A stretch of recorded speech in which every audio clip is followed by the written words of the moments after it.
Welcome to Journaling with Nature, the podcast for those who want to turn curiosity into wonder, a pencil sketch into a rabbit hole of discovery, a moment of stillness into a life full of joy. I'm your host, Bethan Burton. Let's open the pages of our nature journals and explore this world together. Hello, this is episode 54. This week's interview was one that I did way back in October 2020. I didn't release it back then because the sound quality wasn't the best and I wanted to take some time to fix it, but it was a very, very long conversation and the editing was taking time.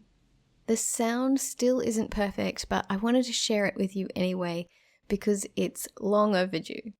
My guest today is Kelly Johnson. Kelly is an artist, author, gardening teacher, Montessori teacher, nature journaler. Kelly calls herself a creative nature connection guide, which is a lovely way to explain that her work is all about using art and creativity to bring people closer to nature. Just like last week, this is a really long episode. My guest today is another very enthusiastic teacher with a lot of amazing insights to share. Let's listen.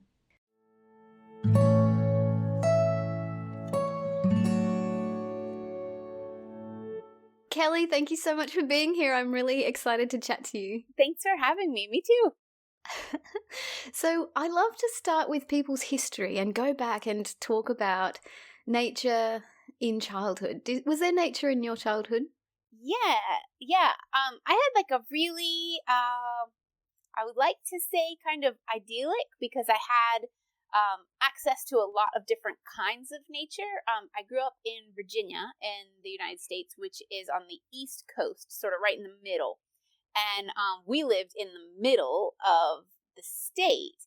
But I was really fortunate that because of my dad's job, we had a little mountain getaway and a beach getaway, and each is 2 hours. 2 hours west, 2 hours east. And then where I grew up in the center is a river, right on a river. And then my grandparents had a giant garden. So I had mountains. You had a bit of everything. I had ocean / bay type water, big water access. And then I had river access, like in the middle. And then as a child, I spent a lot. I was the oldest grandchild, so I spent a lot of time with my grandparents. And my great-grandmother also lived with them. And they both grew up in like very rural, very poor farmers with families that were farmers. And so between my grandparents and then their extended, aunts, uncles, brothers, my grandfather was the youngest of 14, so he had all kinds of sisters and husbands and cousins and all of this. Like most of our food was grown by someone I knew. And so I had just, it didn't occur to me until I was about 21, which sounds really stupid, but even though I left home at 17, went to art school, all of this, but it didn't occur to me that, wait a second, not everybody's grandpa is growing their food. Vegetables. Not everybody, like as a child, spent days like tagging along behind in the garden, digging potatoes, picking butter beans, sitting on the front porch with their great-grandmother shelling beans or, whatever, sitting by her as she like made pickles from the cucumbers we just picked, great-grandmother or grandmother. And then also so that was my grandparents. They fully immersed me, planted the seeds for growing your own food and just like very connected to the land kind of living, being as they grew up during the Depression, already in very poor rural area. But then my parents, they're the ones that got me like into the mountains, and my dad loved the beach because his family used to always camp at the beach. So he got me used to like swimming in waves and surfing and all of this when I was really small, and skiing and snowboarding and all of those kind of things. And I was fortunate that I got to go to camp every summer and get all those experiences. So yeah, and then my neighborhood was very woodsy, and growing up in the late 70s, 80s, we had a lot of freedom to like ride our bikes on paths in the woods, and there was a lake, and dig around in the muck. Yeah, so I was really lucky to have quite a bit of freedom in a lot of different kinds of nature. That sounds absolutely idyllic, and that you really got an amazing array of different nature experiences, not just one. Right. Yeah, so like a little taste of a lot of different things, and after college I lived in the mountains and taught snowboarding, and I've lived at the beach for the past 20 years and sort of split my time between the mountains and the beach. So yeah, it definitely made a strong impression on me. But then it goes to say my sister grew up with a very similar thing, and it wasn't until she had kids that she started getting a little more into nature, and she's still pretty terrified. Reluctant. Like, they touched this leaf. Is it okay? I'm like, it's fine. Yeah, it's fine. She was more into condos than camping, but that's okay. And you mentioned independent play. So this is something that comes up in nature research, and I'm interested to know your experience and your thoughts about like giving kids independent play, like sending them out rather than having structured play. Yes. But sending them out just to make up worlds of their own in nature. Yeah, in my graduate degree, I looked at this a lot in research for writing my book Wings, Rooms, and Wonder, because in my students, as a Montessori teacher classroom teacher for 10 years, I would see that they weren't getting this, and I know I had a lot of it. I know my generation had a lot of it. I know that the generations coming up now, for many reasons, from increased traffic to just the fact that kids don't all go to the neighborhood school, they don't all know each other, and they have a lot of classes and things after school, and parents' work schedules are definitely more intense than they used to be. So there's a lot of reasons, but I think it's huge. I mean, and I've seen when I travel the difference, say in certain confidences that children in other countries, say like Central America or even Scandinavia, have, because they have a lot more of this independent play out in nature. And and I'm not even talking like pristine, huge, wild nature. Like a lot of, like, the creek behind our house was not like pristine, or all that wild, but it provided enough wild that we could really benefit from, making little dams. And I've seen, like, in Stockholm, for example, some of the city parks, at the playground, they have like water play where the children can build little dams, manipulate the water and dig, and it's extremely hands-on. And we were there this winter, and it was such a delight to see the park outside our Airbnb window. Every morning, all the preschoolers would come, like 3, 4, 5-year-olds would come.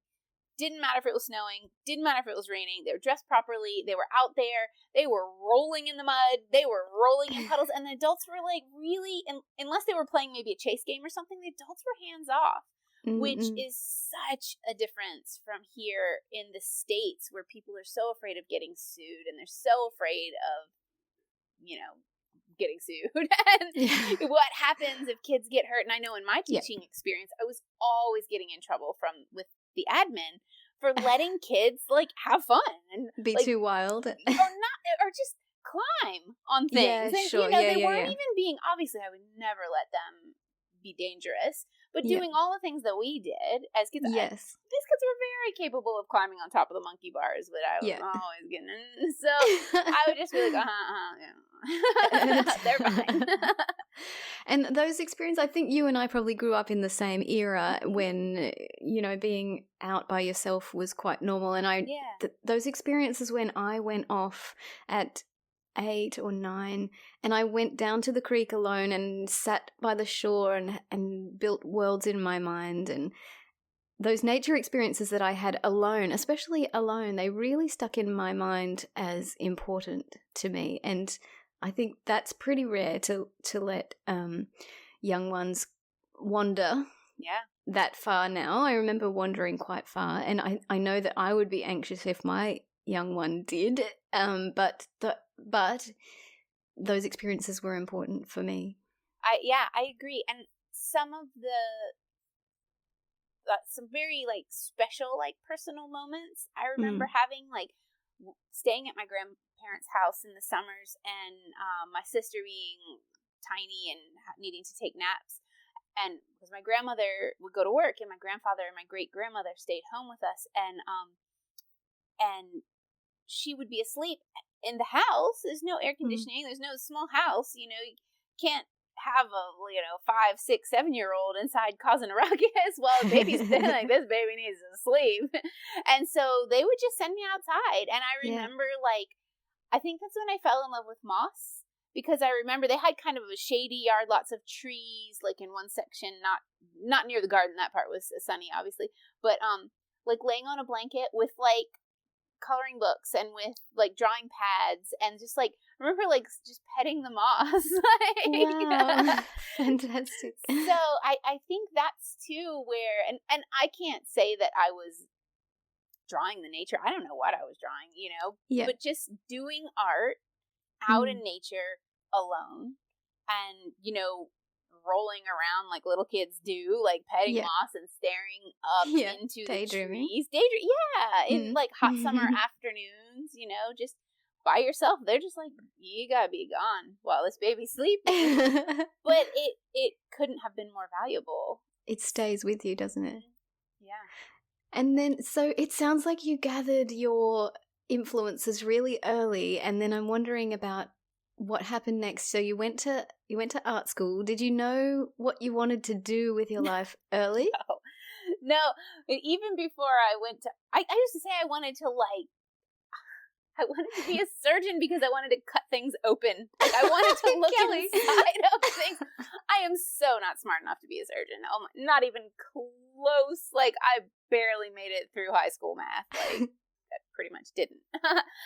But I always liked doing art. I was just always doing art, and my parents were really supportive of that as well.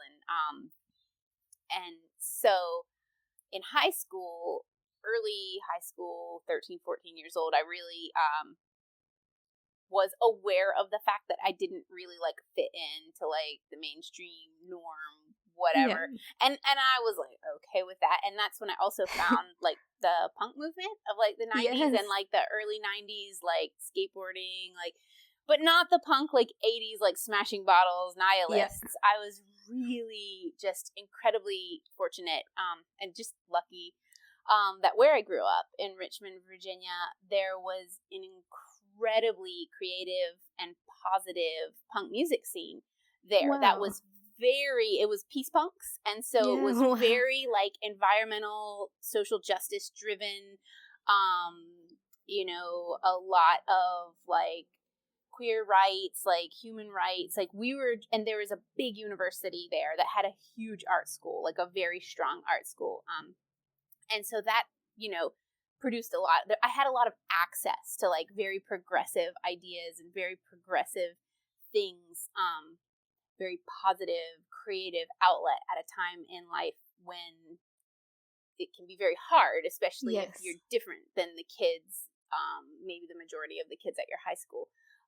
So, I mean, my friends and I, we joke, it's just like a family. We're still brothers and sisters to this day. So that really helped direct at a time when, adolescence is a sensitive period for social justice. It helped focus those aspects and got me really aware of environmental issues and into veganism and animal rights and human rights and just that whole realm of, I would say, nature advocacy in a way. And even though you might be punk, oh, that's very urban. Yes, it was, but we were always we would get out of school at 2 p.m. and go swimming in the river and climbing on rocks and jumping out of trees. And then we'd go to a punk show in a basement all night. And it was amazing. It was a very special little window of time. And so then that sort of really, I got really into photography at the time too. and that sort of channeled, and I wanted to be a documentary photographer. I was going to be Mary Ellen Mark. And so fortunately, my parents were very aware that I was not going to be a kid that would succeed in a regular college, a regular university where I had to do a lot of math. And I did very well in English and writing and words and all my art classes and those kind of things, but math, not so much. So they were very supportive of me going to art school. Choosing your path. Yep. Yeah. And they saw that was going to be a great way to channel like angst and the drive to like make a difference, to like change. help. Yeah. And they always joke when I got my Montessori training, like, you a teacher? Like, not that they didn't think I would be a teacher, but because I could not get out of school fast enough. I was not trying to stay in school for a while. I was like, I'm not even going to go to college. I'm not going to go to university. But But then when I found out there was a thing called art school, I was like, oh, yeah. Okay. So yeah, then I went to art school and started painting murals. I was a photo major, but started painting murals, and I always painted, and I was always like, if it's art, I'll do it. Like, bring it on. I'm not picky in that respect at all.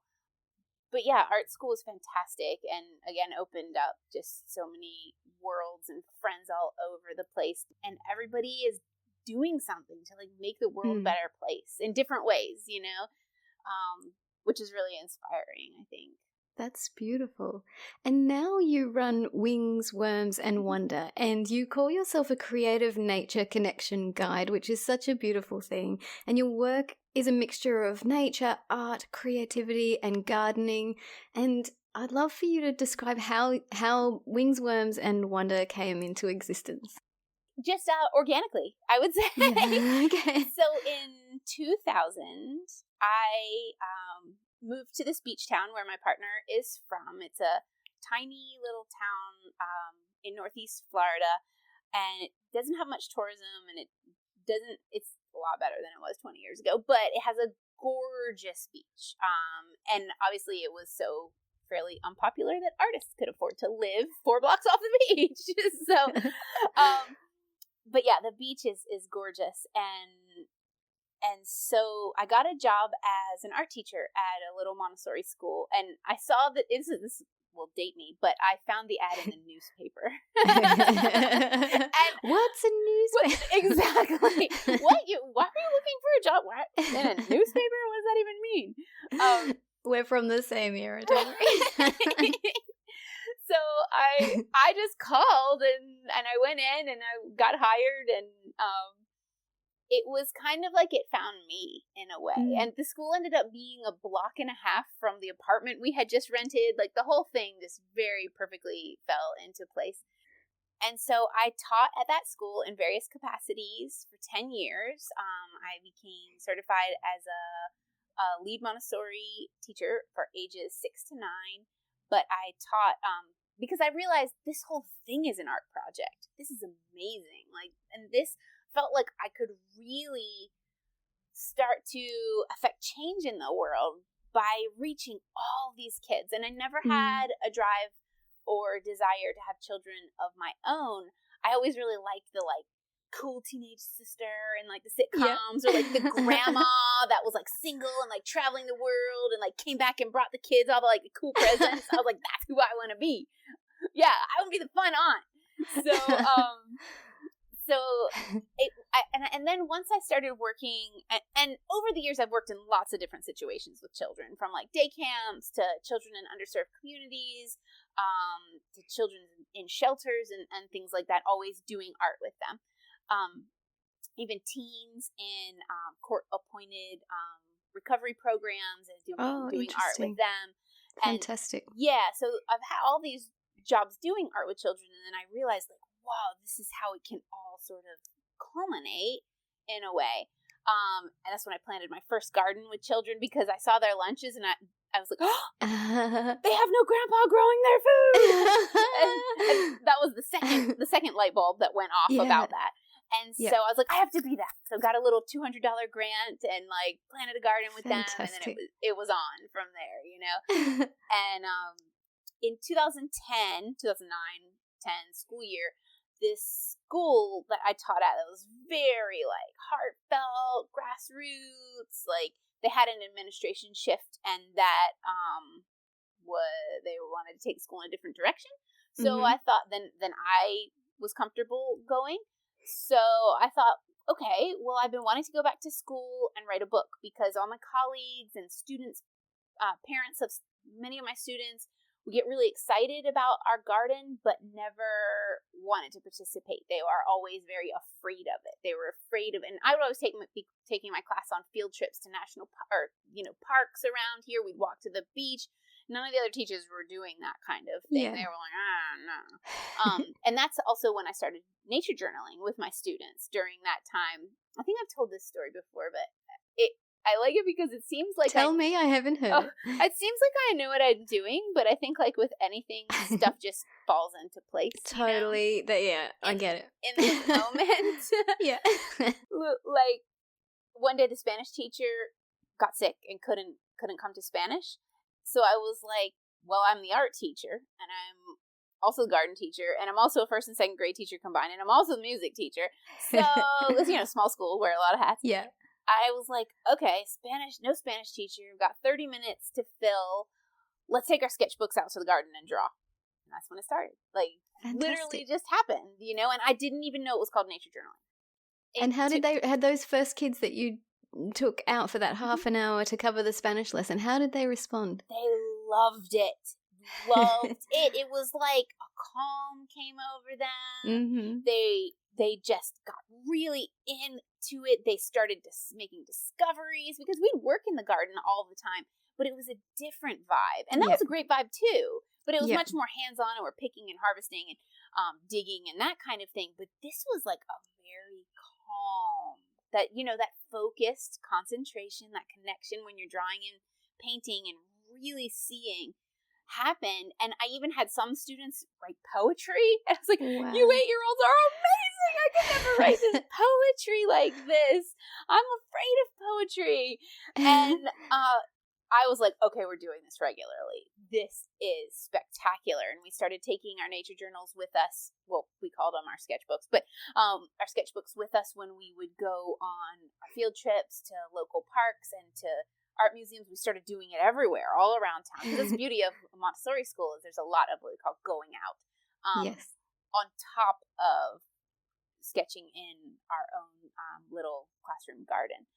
So it started like that, and then I was just like, wow, like I was getting so many ideas because I was creating lesson plans and all of this, and I was like, other adults were coming to me with questions. One of my students' parents, this is like my favorite, is a little girl, Allison. She was turning 8, and her mom came to me so freaked out one day after school. She's like, Allison has asked for a garden like the one at school for her birthday, and I don't know what to do.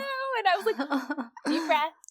Your 8-year-old just asked for vegetables for her birthday. This is fantastic. This is good. I will help. You have got this. This is going to be great.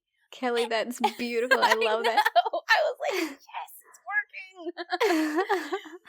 But yeah, it was just fantastic. And living in such a small area, it's amazing, because I still see these students. They're in their some of these they're in their 20s now. One of my students from one of my last years of teaching literally started college this fall at the art school I went to, and I like to think I planted a little seed. That I can't say for sure, but I like to think so.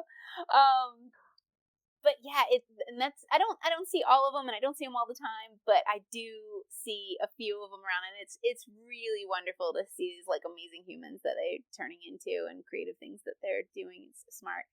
But so there was a shift in direction of the school, so I thought, you know what? Maybe this is the time. I've been wanting to go back to grad school or go to grad school. I've been wanting to write a book, like a curriculum, a manual for Montessori teachers to build gardens, and there's a lot of books on building gardens, but like what to do with it, like all the lesson plans I created. And so I went back to school at a program that was low residency. So I called it Montessori School for Grown-ups. Actually, it was fantastic because it was a very progressive school up in Vermont, and you would go for 10 days at the beginning of the semester and go to all these inspiring workshops and classes and meet with your advisors and get all your contact hours. It was very intensive 10 days, but get all the normal hours that you would get going to a class, like 2 hours a week at regular paced program. And then you would create basically like your work plan, like Montessori work plan, but you create your work plan for the semester and then come back to where you are or go anywhere in the world that you want to be conducting research or field work. And just every 3 weeks you would be working with your advisor and submitting packets and writing. So I went with the like focused goal of to write this curriculum. Mm-hmm. It's got so much better. Not that I'm like, oh, it's so great, but then my original idea, because I did it in that setting. Like I learned those teachers and professors, they expanded me so much. They pushed it so much further than it would have just been as like a Montessori, like spiral bound, teachers. They grew it into something, or helped me grow it and see the potential into something it could really be. Because the greatest thing one of them said to me is like, so what, you're writing a book, what difference is it going to make in the world? And I was like, that's true. Anybody can write a book, but how's it going to change the world? How's it going to make the world better? So they were always pushing you into this sort of like, not position of activist per se, but into not just more stuff, plenty of people talk. It was a very like action oriented program. And so in 2012, when I graduated, I had the book ready, I self-published it because I was like, I want to do this. I'm very much like a DIY person. Like, I didn't even bother. I was like, sending this off to publishers is going to take way too long. And so I just did it myself. And, when I graduated, I had a book. Graduated in August, end of August, Wings, Worms, and Wonder began. And this month is actually the 100th month. And that first month, in 2012, September 2012, I started the Wonder Wednesday activities. So a free activity once a month. And this month is the 100th month of activity. How fantastic. Yeah. So you send the activities out on your email newsletter. Mm-hmm. And is that mostly on the blog as well? Mm-hmm. Okay. And this is the 100th one. That's incredible. Congratulations. Thank you. It's kind of perfect to talk about it. Yeah, good timing. Month. Yeah. Wow. That's a really big achievement. I was writing a blog post yesterday that's coming out tomorrow that announces it's the 100th month. And I was like, I've never done anything. Those 100-day challenges, I always fail. Like, I never can do it.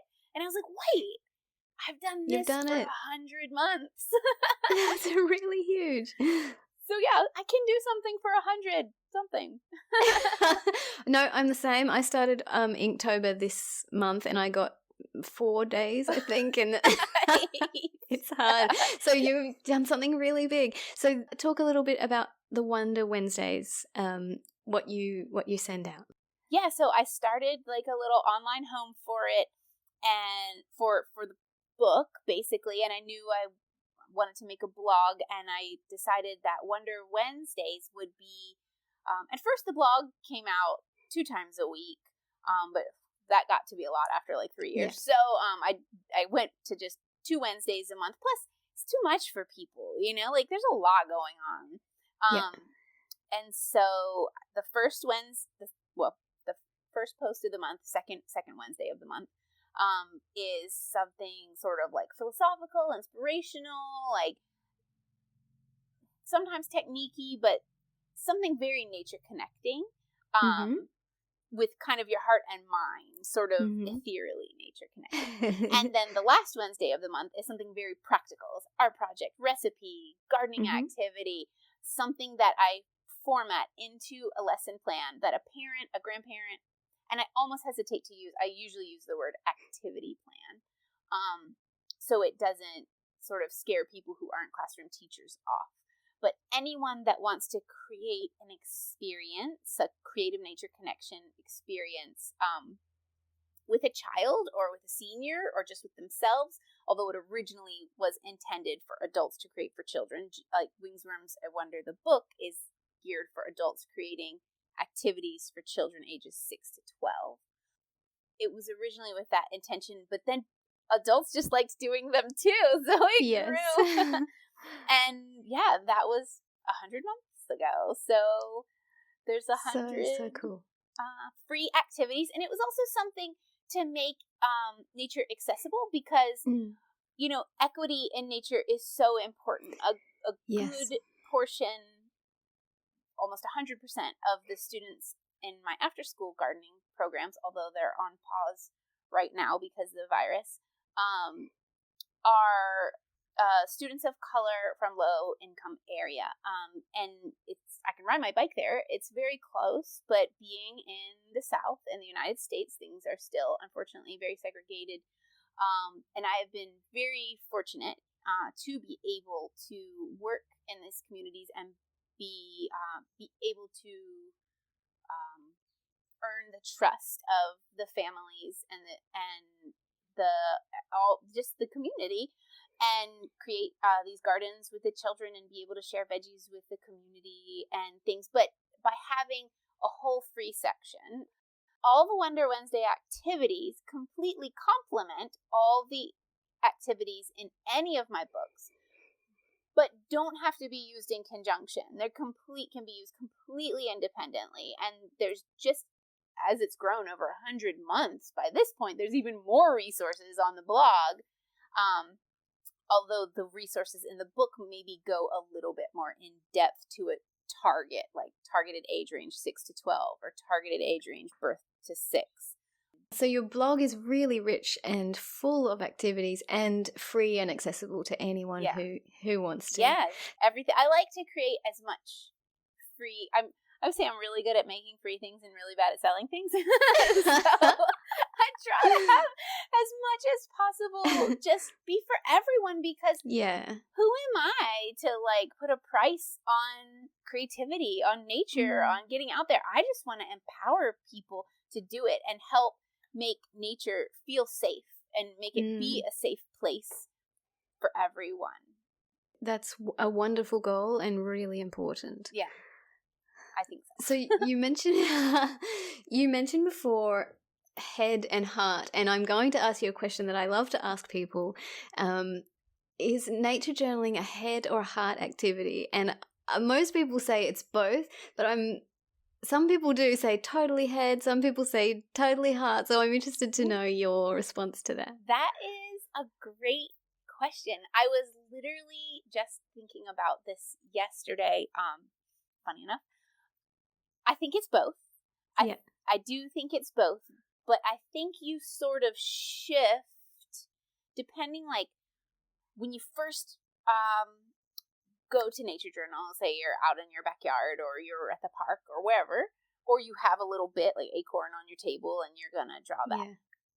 I think at first it's a little more head. And you're really, analyzing it and thinking oh, well, should I use a pen or a pencil, or am I going to paint this? And you're thinking about all the really practical aspects.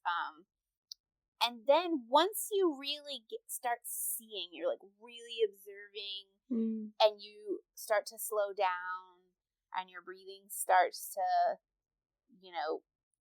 regulate and get more deep. And which just naturally happens as you start to enter these flow states that happen when you're making art. Then I think it goes more into that heart and intuition, and you start really building a connection, an emotional connection with whatever, even if it's a landscape scene, whatever it is that you're expressing creatively. And that's why when I'm teaching, you have mentioned I use the word creative nature connection guide, because I can't teach that. I can help guide people and present things, but nature's the teacher. I would never claim to be that at all. Yeah. So I think that if we, find guides that resonate with us, and maybe that guide just happens to present a certain technique that you like or that you've wanted to learn, and have a whole sort of basket full of guides. Maybe one person is a lot more of a technical drawer, so we get a little heady with it, and that's great, and we learn the botanical names and all the science. And then this person is a lot more of an intuitive type of nature artist person. And so then we get a little woo-woo for a while. And then we come back with somebody else who's a little more like, you know, drawing from both, which I think I kind of fall more into that category. Like, I lived at a yoga ashram for a little while. I can get woo-woo with the best of them. But I'm also, like, incredibly organized, like, elementary school teacher, very practical, like, very driven. And so I kind of go through those. You straddle the fence. Yeah. Mm-mm. And I just finished reading the book Braiding Sweetgrass by... Yes, I'm reading it at this moment. Yeah. Oh, my gosh. So many people have been telling me to read that book for ages, and I just hadn't gotten around to it. It was like on bookshelf, like just I'll get to it. And she talks about like the Three Sisters Garden, and I've grown Three Sisters Gardens with my students. And she's talking about how like the balance between art, nature, and science is like, and then I started thinking that's like the Three Sisters. You know, like they all support each other in their growth, and when you give them all like the space and the time and like the right nutrients to grow, the whole thing flourishes. And I think it's the same with nature journaling.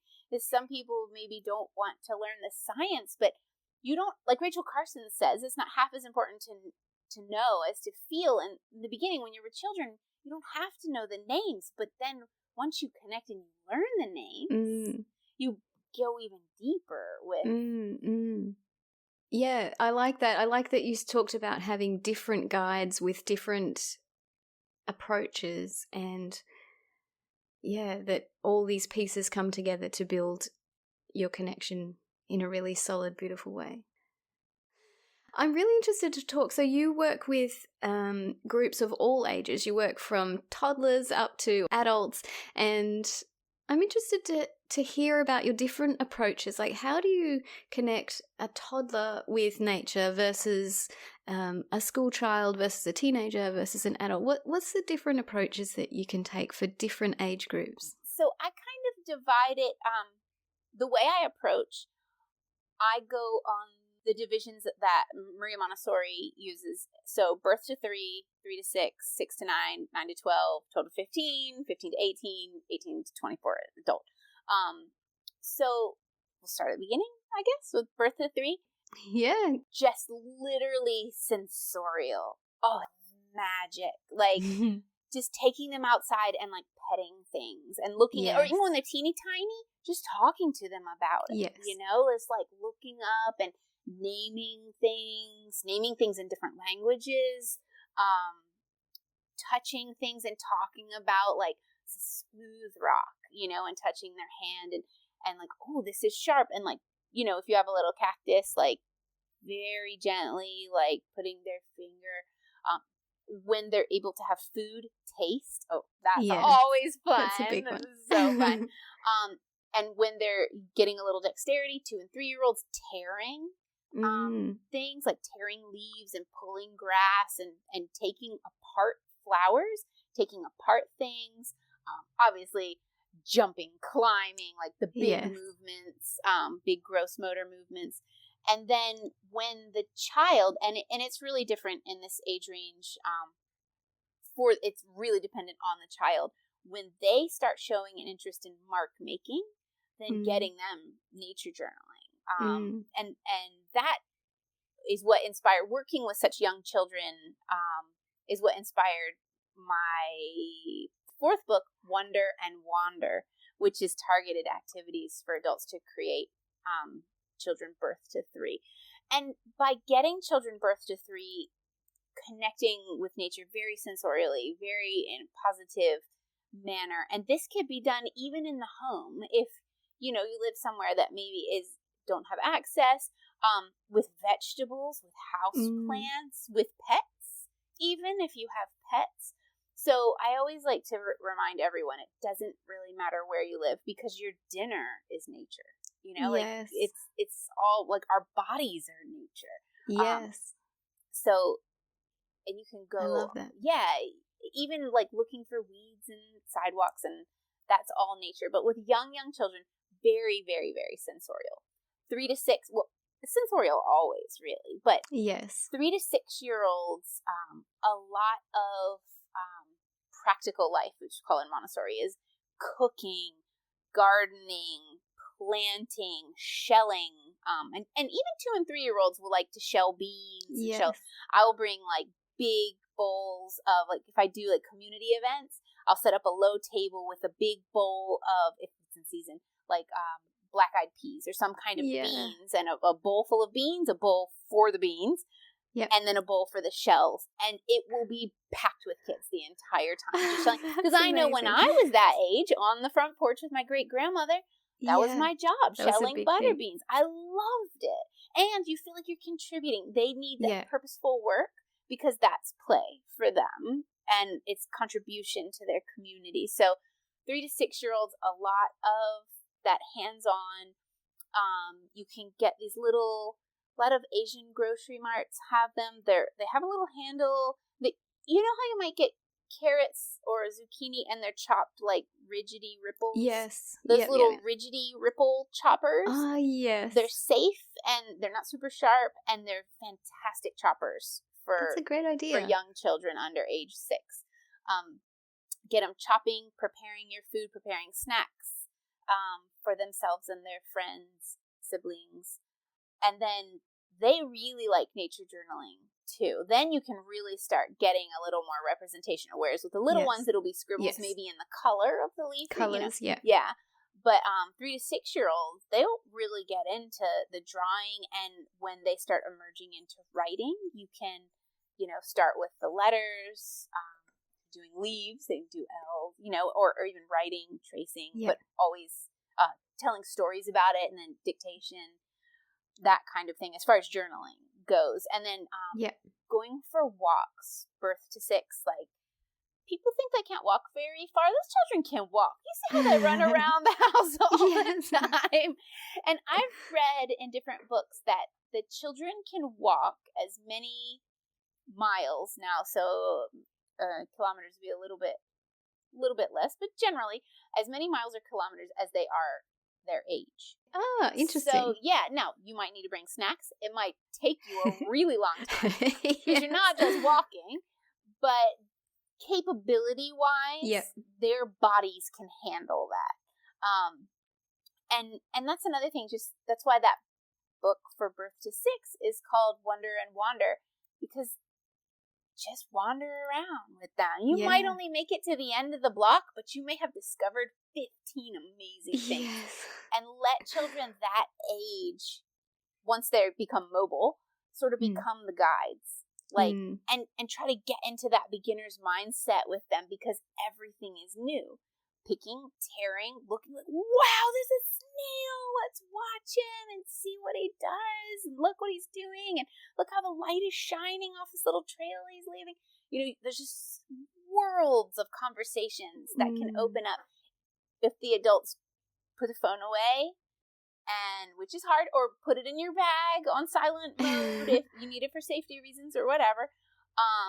But not have it out, not taking pictures of the child, because that puts a barrier between them and you, and it can takes you out of the present moment. And if they just think you're going to be on your phone, then they're not going to open up. Helps you. And when you start going at the child's pace, a toddler's pace is different from an adult's, isn't it? And when you're going with a child at a toddler's pace, it makes you see things that you would have missed otherwise. It's so true. And they're so observant. And when you stay in the present, obviously we're all adults. We have things to do. We can't always be in the very present moment with a toddler. But when you commit to chunks of time of being out in nature with a toddler in the present moment, you'll start to see, like, they will start making these connections. And if you weren't really, like, if you're walking with them on the stroller and you're on the phone, you're not going to notice that they saw a spotted dog. And then later, when they see a spotted seashell, they might relate it to that dog, but you wouldn't have no idea what they're talking about. So you really get connecting, like, really, I don't know, significant observations and connections that they actually make when the adults tap into their wavelength. Yeah, so I think that's the biggest thing, is really tuning in like, say, tuning out the phone and tuning in Yes. when you're with them. And then as they move out of that early childhood plane of development into middle childhood, 6 to 9, I don't want to say I have a favorite, but age group, but I love 6 to 9-year-olds. I love birth to 3 and 6 are really 18 months to 3, 8, 4, and 6 to 9 is really, really like. What's fun about this age group? What makes you love watching these kids? There's wonder in all of them, right? Yeah. But by the time they're 6, they've got skills. So you can really start getting deep into things. And they enter into this sensitive period for justice. And so they want to be like, well, that's not fair. We have to, like, what can we do about this? Like, nature needs to be safe for everyone. You know, obviously, like, I will always repeat, place-based educator David Sobel says, no tragedies before 4th grade. And I stretch it to 6th grade because life's hard enough. But yeah, we're not asking these children ages 6 to 12 to save the rainforest, save the whales. We're not getting into this. Like he says, we have to let them love nature before we ask them to save it. So I am hardcore on those 2 rules. And that's really interesting. All about wonder. It is all about, like, just getting in there, hands on, doing research. If we find a flower, we're going to draw it. We're going to paint it. We're going to research it. We're going to find out everything about it. If it's edible, we're going to make a recipe with it. Really going deep. And they just love it. They're just in there. They're like, yeah, what comes next? Like, I love it. Like, how exciting! Because they're like kids now, you know. They're not gonna maybe not as much have like a tantrum or, you know, need a diaper change or a nap, you know. Yeah. So you can really start, and then they don't have those hormones kicking in yet of upper childhood. Or the upper half of middle childhood. So they're really psyched to be with you. They're psyched to learn. They're ready to take on the world. And as also part of that plane of development, they're in the sensitive period for wanting to really find their place of contribution in the world. How do I fit? How do I fit into my group? How do I fit into my community? How can I participate? How do I fit? Ages 6 to 9, I just really tap into that wonder, tapping into them in the sensitive period for wanting to find their place in the world. So exposing them to as much nature as possible in the garden, going for a hike down at the edge of a riverbank or a lake bank, just as much in the mountains, on the beach, as much as possible so they can see, well, how do I fit in this ecosystem at the beach? How do I fit in this ecosystem in the mountains? And they can also begin to push themselves because they want to do that. Children build confidence through experience. And they also get to we can start guiding them, even in early childhood, but really in middle childhood, into risk-benefit analysis. Okay, you want to jump that creek. Okay, well, let's look at it. Let's analyze that. Let's test how far you can jump here. How are you going to feel if you get your shoes wet? It's okay with me, or we still have to walk 3 miles. So is that, so really That's analyzing fantastic. the risk. And again, I have to credit David Sobel. All adults that spend time with children, I cannot more highly recommend the book Wild Play. It's written for parents, and it's written from Sobel's experience as a parent, as an educator, elementary age educator, and as a professor, education professor. And the whole book is about teaching risk-benefit analysis in developmentally appropriate ways from birth to 18. That's amazing. I think a lot of parents just have this feeling like, oh, that's unsafe. Right. It's scary. So Valid. say, don't do that, or that's not okay, or whatever, rather than going, maybe it's okay. Let's check in. Yeah. Let's see. And if, like you say, that's fantastic to say, okay, if you do jump and you do get your shoes wet, is it going to be okay with you to walk 3 miles with wet shoes? Yeah. And And rather than just saying that's silly, let's not do that. Right. And it's like, and if you do get wet, what would be the consequences? Might you get blisters? Are we going to, if you decide it's not okay anymore, a mile and a half in, what are we going to do? What's going to happen? So really analyzing this. Yeah, with my son, because as a parent, you have that feeling like, don't do that. It's dangerous. That's the first feeling. Right. It's not the first thing I say, but it's the first feeling. But you're supposed to. It's your job. Yeah. Biologically, it's your job to keep them safe. And I think that also will play into the idea or the concept, like in nature journaling, of having a lot of guides. Like it takes a village. Like, what if your son came on a hike with me, yes, his safety would be my ultimate, concern. But I don't have that biological hormonal. Yeah. So I'm like, oh, he's got this. He's got this. Like, whereas a mom would be like, oh, my baby, What I've taken to doing with him is just asking him, what does your body say? Because I feel like a child's body really knows biologically what's safe and what's not. So if he's climbing on something and he's hesitant, I say, what does your body say? And he'll say, my body says no, and then I'll help him down. Or he'll say, my body says yes, and he'll go slowly. And having that language to say my body says no or my body says yes seems to really help him gauge what's safe for him in that moment. And that's that risk-benefit analysis. He's analyzing, he's checking. And he's doing it himself. Always say that to my students in my classroom 6 to 9. If you're not sure in your head, ask your stomach. Because your stomach will not let you down. It will tell you if you're trying to decide whether to do something or not, ask your stomach and listen to it. Trust it. Yes, that's the thing. Like, I think checking in with themselves in that way means they won't override it. If someone's going, you can do it from the sideline, right, they're not going to override the body saying no when they're used to checking in with it like that. So it is actually making them safer in a way, like, by letting them play on that boundary of safety with their own knowledge and physical awareness is actually making them safer rather than less safe. I agree. I think. And then they're building that confidence. They're building like the body spatial awareness. Yes. And they're learning like, okay, that's my limit.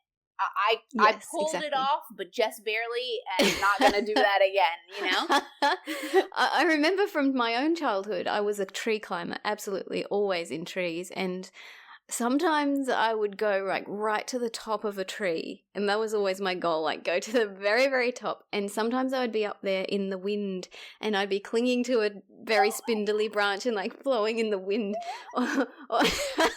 Or sometimes I would like go and I'd make a move like across a branch and I'd nearly fall. And you get that thing like I nearly fell like 4 meters to my doom, but it's a learning experience and you don't do that again. Right. and you were able to analyze the risk. And, And I think that we got a lot more of that, just like we were saying earlier, by being independent. And having those experiences where we didn't always have adults around us. And so we had to kind of figure it out, like if we climbed too high, well, we had to figure out how to get down because you couldn't stay out there all day. You had to be home by dark. I never broke a bone in childhood. No. Did you break a bone? No. Well, when I was 16, I broke my nose skiing. And that's, knock on wood, the only bone I've ever broken. But again, risk-benefit analysis. Don't ski with your eyes closed. You think you're too cool to wear goggles? You're not. You're going to break your nose.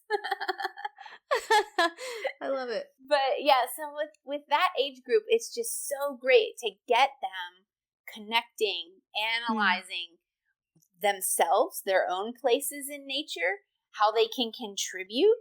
One of the greatest joys, like so many of the kids have, is when we grow food and then cook it and share it. And then they're able to also bring some of the fresh vegetables that we've grown home and then do that same thing with their families. And it's just huge for them. And again, that is confidence. I have so many parents like, oh, they don't eat vegetables. I'm like, well, they've been eating raw kale all day at school, so I don't know what to tell you. And that's why when they grow it, they eat it. Or there's a lot more chance that they'll eat it, and they're building a positive relationship with it. So even if they just try it and don't become like a kale salad eater at age 7, by the time they're like 17 or 27, they'll be like, oh, yeah, that was awesome. I used to do Remember in the garden with Kelly? Yeah, totally. Exactly.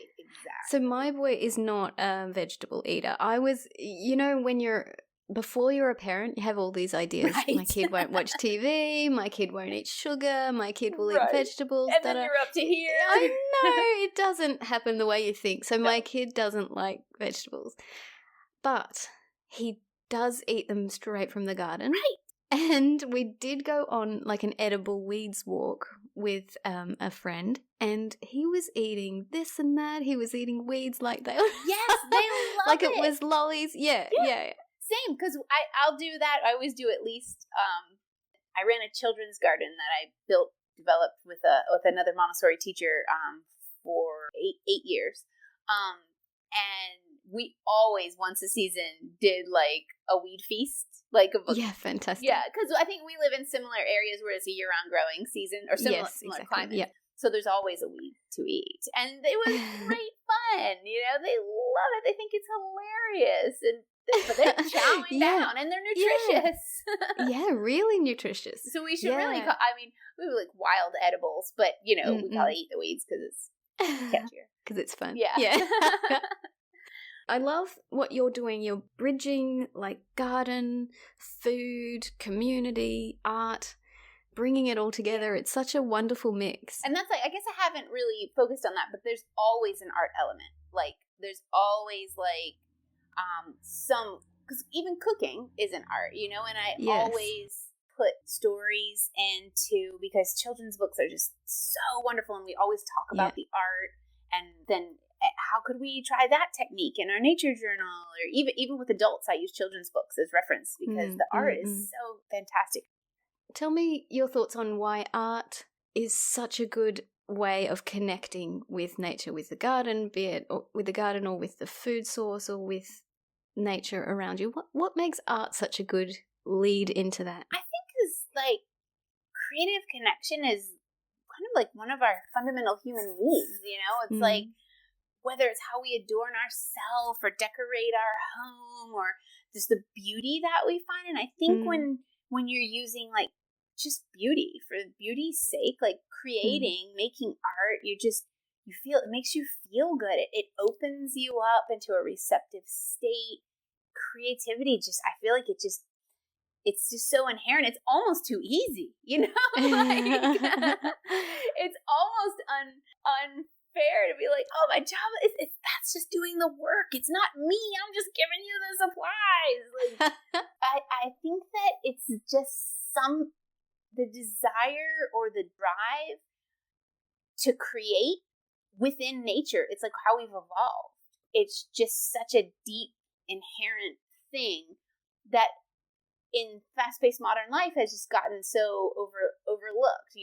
Quick food, quick. You don't have to make your blanket anymore. You can just buy your blanket, or whatever, things like that. But when we do take a step back to slow down, and so many adults I've taught in workshops, maybe they haven't done art in years and years and years and years, and they come to a workshop and we just paint a little something, and they're like, I'm gonna put it on my mantle.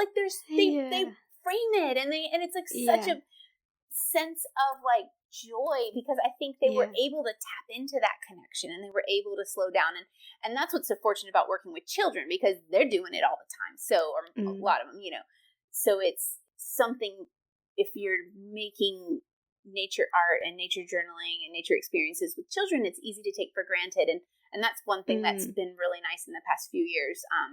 Teaching adults is being able to hold that space and say, no, you have permission. You're allowed to play with art materials. And that mean 6th grade art teacher is nowhere to be found. I always start them out. Remember that art teacher that told you mean things? Kick her out. There's no room for her anymore. Because you span all the age groups in your work, I'm interested to know, do you see that transition point, and where is it? Like when kids go from that freedom of like just creative expression with no self-judgment to then suddenly like, this isn't quite what I was thinking, and then like, I don't draw. Yes. Sorry, I don't draw. Yes, where they shut down. Yeah. And it happens, it starts to happen with some kids about age 9. They become very aware. Oh, well, so-and-so is the good drawer, or so-and-so is, much better at this than me, so I'm not going to do this anymore. So starting age 9 is when I go really into abstracts. That's with them. So we stop younger children. They're like all about some representation in their minds. It looks exactly like it, and we go with that. That's fantastic. And while we do talk about form and, things like that, by the time when I teach art to upper elementary age students, 9 to 15, that's not 9 to 12, but I'm going to say I'm expanding it to teenagers. We go into abstracts. Yes, we'll talk about breaking things into shapes, but we'll do it in wacky, fun ways that don't provide an opportunity for them to shut down and be like, that doesn't look like that flower. I can't do that. That's a great idea, just to go, okay, that's scary, let's not do this. We're going to do... Yeah, and we can dabble toes in it. I bring the information, I provide the information, but the art we do is like, okay, now let's go out here and let's just make squiggles and abstract shape. We talk about this, we talk about art movements, we talk about, but like, okay, here's a leaf, but how does this leaf, let's just make swatches of the colors. Let's, I have a little class called Palettes of Place where you try to pick out all the colors in a place or in an object. And so we work with paint mixing, it's all foundational skills. And now I'm talking about going into work with groups of students. Now, of course, I might teach a class and it's all kids that age who are super into art, and they're signing up of their own will because they love making art. And that's a different class. That's more, traditional, we're going to learn. Focused on representation. Yeah. Or at least stylized representation. But when it's sort of groups that I don't know as well, or groups of like when I worked with the teenagers in recovery, collage is awesome. Yeah, fun. And like I said, abstract painting, and abstract drawing, like materials exploration, especially 9 to 12-year-olds, they don't mind getting a little messy, and they also like 3D. So 3D is actually not my strong suit. But I have discovered they do like 3-dimensional stuff, especially if it's usable, like cups and things out of play. Interesting. Yeah. And then they like digital stuff, they do. They like graphic design, they like computers. So getting that age group into 9 to 15 into tech stuff, they want it anyway. It's not about fighting it, it's not about this or that, or it's about, okay, how do we use that to get them into nature? So digital photography. How do you do that? Like getting them, how do we take like really fantastic nature photos? How do we start looking for light and shadow? And my degree is in photography. So luckily I sort of have that in my tool belt for teaching it. But there's so many resources, and phones take such good pictures now. That's true. Yeah. And then, okay, how could we put this into like Pages or I use Pages, and we can create a pamphlet. What could we use like a free program like Canva, and we can create a flyer, or we can create a field guide, or we can, so they have to do research on it. They have to learn about the flowers or bugs or whatever, or garden or whatever. And the older they get, the more that they have to teach others, because that's also part of that plan of development. So really not fighting their desire for tech, but using that desire for tech and then channeling it into a nature focus. Yes. Yeah. So that's fantastic. And then that 12 to 18, you can also really start bringing in environmental justice and like actual like activism, because they're in a sensitive period for that. So we can, really get talking about the issues that are affecting them and looking at youth movements. And now it's so fantastic because we've got all these amazing youth activists like Greta, like just to name just one that everybody's like, oh my gosh, I got to meet her in January. I was at Fridays for Future with her and I was like, oh, she's here. I never thought she'd actually be here. Wow. It was really like, I was like so nervous. I said, hello, my students love you. Thank you so much. Like, how exciting. This is pretty cool.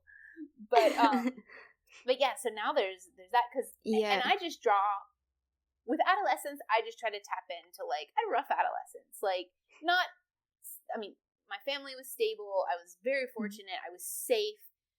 But like I said, I didn't fit. And it was about finding a community that I fit and that I felt like I could grow and that would meet the needs that I had, and that a lot of that came through activism and art. So and then having these releases in nature where I could spend time in the mountains like freely, and I could spend and doing like nature-based individual sports, like non-competitive sports, like surfing and snowboarding. Well, then I guess in high school it was skiing, but in college I switched to snowboarding. But having these outlets where I could really push myself physically. So that, again, we're talking about this risk-benefit analysis. Yes. You know, like how long can I stay out in these waves? How cold can I get? How, steep is this going to be? Or things like that.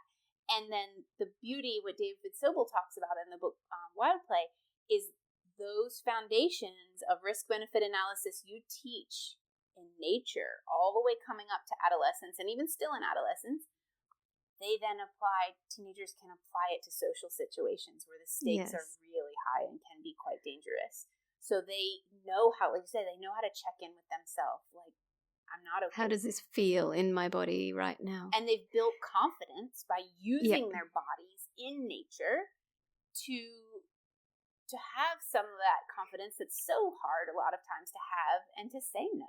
Like, to advocate for yourself is such an important part of adolescence, isn't it? Yes, and feel that empowerment. And that was a big part of working with the youth in recovery, because so many of them had trauma and a whole gamut of heartbreaking experiences, but to get them using art and what little nature we had access to, because they were in an inpatient type center without much freedom, we could bring in potted plants and things like that, and getting them to like open up with that, to let nature like sort of soften their hearts a little bit, and help them, and art to help them work through it and heal.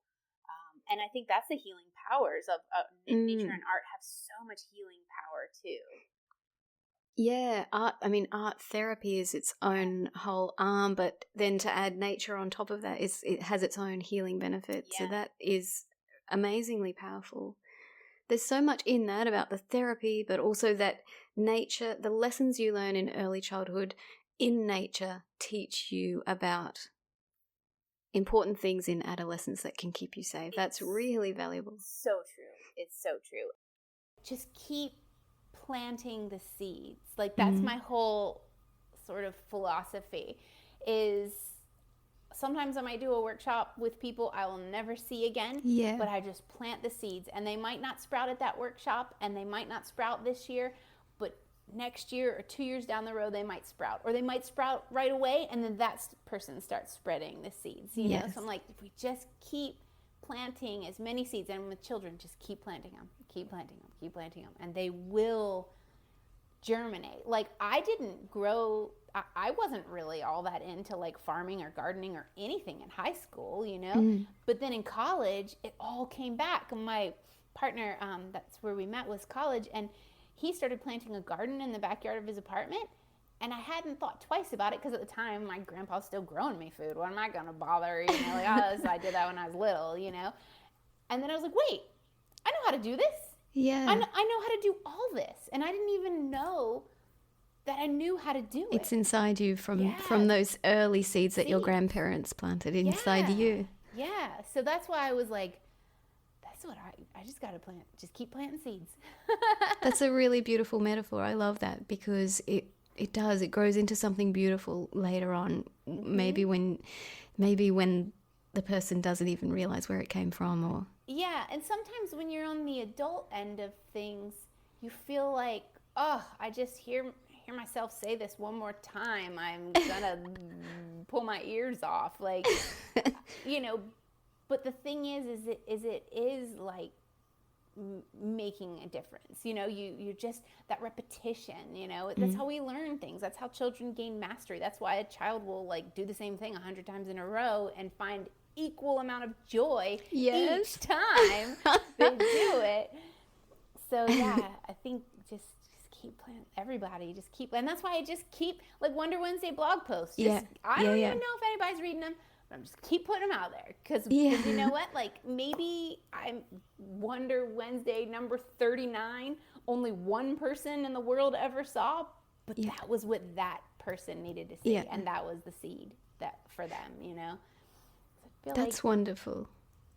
Yeah, amazing. Not really worrying about like me reaping the benefits. Yes. Like the harvest will come down the way. And I mean, you talked about activism and community and all that stuff. You're all about like putting out good things into the world, and that we are a network, you know? So if someone's doing something positive for nature over here, it benefits the person over there, and it's a network, isn't it? Yeah, and you never, like, the more I learn there is to learn. Yeah. And then the more people I meet, the more you realize how connected the world is. And, like, you know, this happened, like, we stayed at an Airbnb in New York, and the guy whose apartment it was from Peru, and he was like, I'm from Lima, and I was like, is like this person I know in Lima, and I was like, you don't by any chance know so-and-so?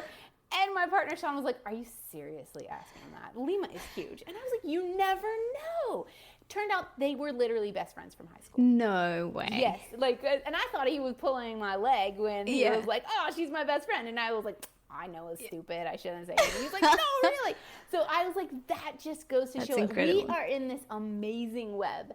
And everything that we do and that we put out and that we harvest comes back, and we can just keep like nourishing each other, you know, in that way. And you might say the exact thing that I needed to hear, and then I go and tell a friend, oh my gosh, I heard this, and that's what they needed to hear. And it came all the way from Australia, and I tell my best friend in Costa Rica, you know, like so and that the biodiversity, the big, I always say big, beautiful, biodiverse web of life, you know? Like, it's so true. And I love that about nature journaling and connecting with others across the world, because we get to learn about each other. And this is another way sort of that society and the way we interact with each other, or the way we are in the wider world, not just with nature, sort of is influenced by nature and nature journaling, in that when you start to see other people's home, when you start to see nature in other places, you realize, oh yeah, you have seasons that I don't have, or you eat things that I don't eat, and it shows that we are all humans in this network, and we all have different life experiences. And I think that it increases your awareness, and it increases your you embrace people with difference. 100%. I completely, totally agree. And I think it's fantastic because it's so fun to see, like, you might have a variety of milkweed that I don't have, but then we both have milkweed. You know, exactly. It's so cool to see the similarities and the differences, and how cool, like, I'm coming into winter, but you're coming into summer. Like, I love that stuff. Yeah.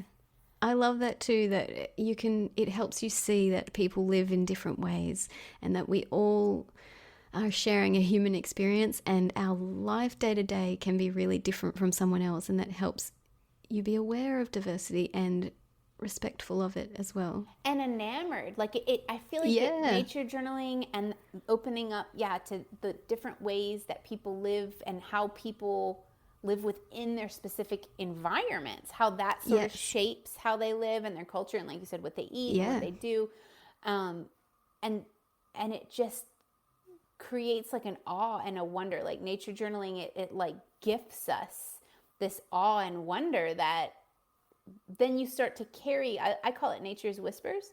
Like you start seeing them hearing them everywhere, like in the parking lot. I always stop and looking at shrubberies in parking lots because you're like, whoa, look at these weird bugs on this like bush that looks like it's about to die, but it's so cool. It's in the middle of a parking lot. Or I will tell people, the sky is always above you. If you feel like you don't have time like to take a break for nature, when you're walking from your car into your work, watch the clouds every morning. Yes. Or, you can always look up and see.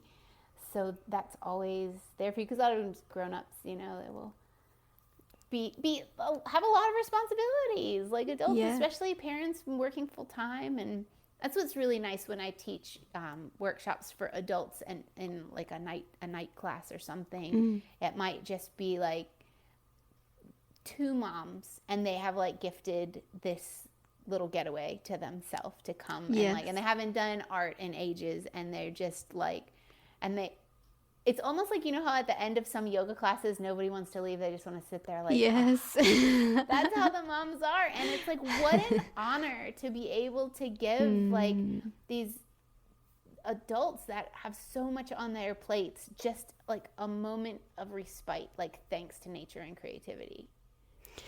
That is so powerful. Yeah, that it is like that, isn't it? We can go through our days forgetting that we're even part of nature, or forgetting that anything exists apart from the things on our to-do list. And then just to have that little breath, that little moment to look at the sky, or to put some doodles down on a page. Yeah. It really helps, doesn't it? It does. I feel like it really does. And even, I don't draw every single day, but I feel like nature journaling in general and nature connection becomes such an inherent part. Even if I might not sit down with my sketchbook every day, I'm doing it in my mind. Like I'm seeing it, I'm like living it. I might just make a quick little bouquet to set on the kitchen counter, of like weeds I picked out of the grass, or nothing fancy. I don't have a big flower garden to choose from or anything. but it starts to become like the way you live. And I think that is so special. And like the more time you put into like the practice of a practice, like seeing like nature journaling as a practice that you do, like maybe you have a spiritual practice or a study practice or a piano practice or whatever, but the more hours you put in, the more it just becomes like part of your makeup and sort of like your outlook. Yeah, that's so interesting you say that. I've had this feeling before that when I'm moving through the world, like just walking or breathing or, just moving my feet forward outside, there's art in my footsteps, or there's art in my breathing. And it's hard to explain, but I can see that you understand that. Totally. I think it's like a moment of mindfulness, Yes, mindfulness, Yeah. And I know that's kind of a buzzword, but it sort of maybe helps people. But you're right, there's art in like the rhythm of your steps, and how then that starts to regulate with the rhythm of your breath. Or have you ever noticed like when you're chopping vegetables, it can be the same thing, like, and you can see the beauty in like, whoa, look at the shape that created, or look at the feel of a pepper, or amazing. I love these moments when I'm having these conversations like, you get it, you get me. It's amazing. I was having a conversation with Liz Clayton Fuller, who was a guest on my podcast, and we had this moment where we both realized that we had been vegetarian activists in a high school art class, making like art about vegetarianism, and we both went,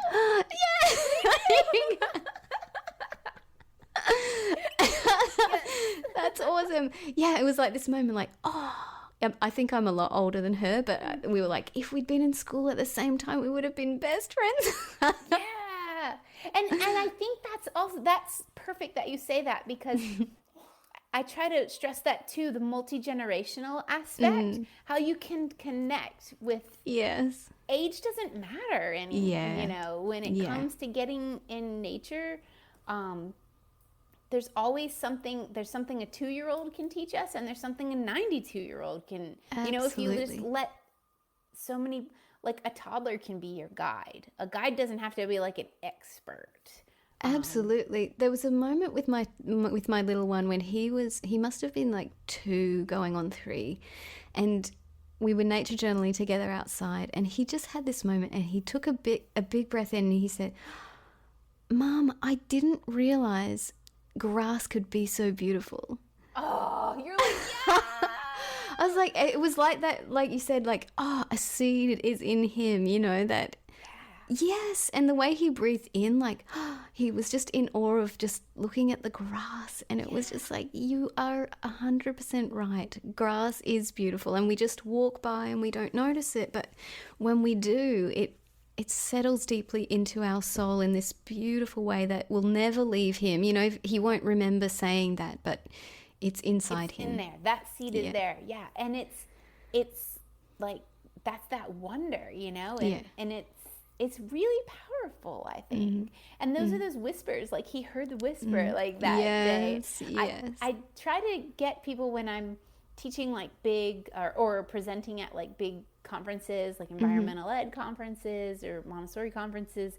I'll always do a nature journaling exercise where I bring, sometimes I'm like raiding shrubberies from like a convention center on the way in. Ideally, I can bring them. Sometimes I end up going to a grocery store and getting like a bunch of herbs or something. But yeah, I've definitely been known to raid hotel shrubbery and flower arrangements. But where I'll give the person, or each person will get a little bit. Let's just say a little bit of rosemary, for example. Yeah. And then I'll say like, okay, just shout out an observation. If you're like, it's green, it's sharp, really surface level, like quick.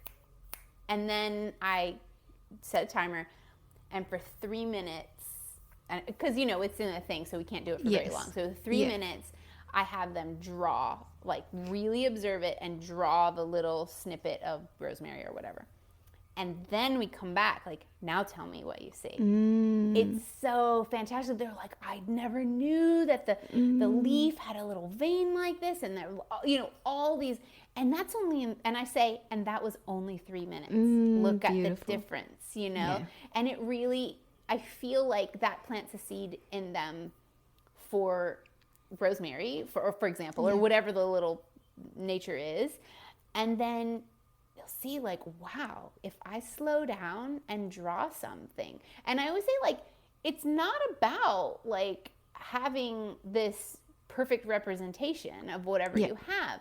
It's about you seeing it close enough to then transfer what you're seeing onto the paper, because you have to see it. You can't just look at it. You have to see it.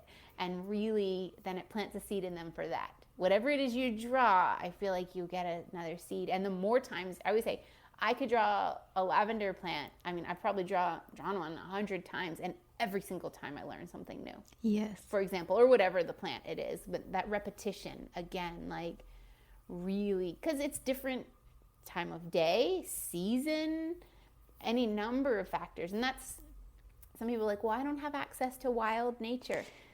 All nature's wild. Watch your houseplants get bugs in the wintertime. Like, there's always wild in anything natural. Leave an apple on the counter and let it rot. Yes. You'll see some wild. That's beautiful. I really love that. Helping people realize that nature is here within us. Yes. In our fridge, in the sky, really close. Really close. And it doesn't have to be grandiose, and it doesn't have to be perfect and pristine. It's always perfect because it's right there. And it's like, hey, I'm here. Hey, hey, like whispering at you. And then once you tune in, you see and hear these whispers all over the place. And then when you really start tuning in with your nature journal, and you can really just have that place. And I feel like, I don't know if you feel like this, but it's sort of like once you get a nature journaling practice, and not a habit maybe isn't the right word, but when you have a journal and you have your pencil, and after you've done it so many number of times, probably different for each person, your body knows what to do when you sit down with that. And like at first maybe you have to make yourself slow down, and you do breathing and you do, and sometimes you still have to do that, but there becomes almost like an automatic like nervous response or something where you start to calm, just like, okay, I know what to do when I have this pencil and this notebook in my hand. Yes, and actually I noticed it with my boy last year. We sat down by the creek that's near us, and before I could even say anything, he said, "Mum, what do you notice?" So he knew because I've done it with him so many times, and I say, "Hey, what do you notice about this?" But when he said it to me, I was like, "Yes!" Like his body knew what to do. Knew what to his do. Mind, yeah. And that means like his body and mind are connecting. He's connecting with the space, and it's like creativity is like giving him that sort of. Well, a lot of things are the opportunity, but I think creativity helps. It's sort of like the like gel of it all. Yeah, I like that. Kelly, where can people find you and connect with you? What's the best place to access your books, your work? I think that my website, wingswormsandwonder.com, all spelled out. Everything is there, and you can and then I'm on Instagram. That's the social media. I mean, I'm on other social medias, but Instagram is where I'm actually active. So just Wings, Worms, and Wonder on Instagram. And then for the books can all be ordered through Amazon. So I'll put links to your books in the show notes of this episode so people can access them. Yeah, and that's the best. Like, I have some in my Etsy shop, but the shipping is just not realistic if you're not in the US. So anyone international, like, just go straight through Amazon. And the nature journal decks too, you can go straight from the printer. And I have a new book coming out this spring. Tell me about that. And it's called Draw Yourself Back to Nature. And beautiful. I literally was doing the 4th draft edit just before we started talking. And it is a book that is targeted towards teens and adults. And it's all nature journaling activities. So Fantastic. It sort of takes some of my foundational nature journaling e-courses, and I've not just verbatim compiled them into the book, because there's lots more activities and things, and the book is in no way has to be used in conjunction with the courses. And like, online courses are awesome. Like, I make them, I take them, but sometimes I feel like having to be connected to technology sort of like squelches the creativity and inspiration, and there's just so much opportunity for distraction. But when you have like a book, like it's a little more inspiring, it's like quieter. And so you could take this book full of nature journaling activities and take it out into nature with you and do them. And it goes through drawing and painting and lots of fun, just like connection techniques and like wonder sparking activities, and just sort of a whole package, a whole parcel gift of creative nature connecting. It doesn't matter if you've never even drawn since you were 5 years old, it's for adults to get back into it. Not that you couldn't. I do talk about like modifying some for children, because I can't get away. Like, I love the multi-generational aspect. So I'm like, but do this yourself. And then you can modify for the little ones in your life. That's the wonderful thing about nature journaling, is that you can do it with yourself, you can do it with your elders, you can do it with your kids. Yes. Brilliant. Oh, congratulations. That's huge. I love that you have different ways, because we all learn in different ways. So an e-course works for someone, a book works for someone else, a deck of nature journal prompts works for someone else. Right. I love that you've covered the whole array. And it fits our different moods, Like, I just love making things. So I just keep making amazing. And you're amazing. And thank you so much for this conversation. It's been absolutely brilliant. I know. Oh, I'm so inspired now from you. Thank you, Kelly. You're very welcome.